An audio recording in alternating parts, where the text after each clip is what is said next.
Биринчиден ассаламу алейкум. Оюн аябай жакшы деңгээлде өтүп атат.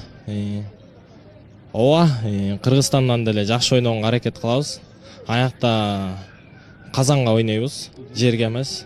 Аякта кызыктуу болот оюн. Мынча көп ачкы болбойт.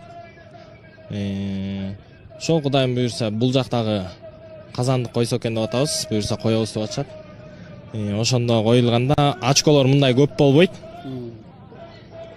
Жакшы кызыктуу оюн болот. Биякта азыр чаапар эле тыштап кетип атасың, түшүп калып атат. Кош келдик. Жакшы оюндар жакшы болуп атат. Бардык балдар баягы биринчи Кабулга келгендеги караганда уже оюн өсүп калыптыр.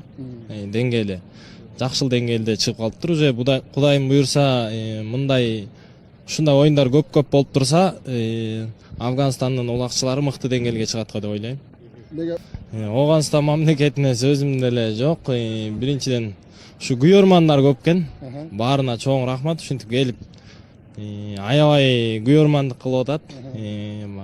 Мындай легионер келбегенге Кубантай байке экөөбүзгө аябай жакшы күйөрмандар келди, жакшы күйөрмандарды таптык. Ошол бул оюндарды унутпайбыз эч качан.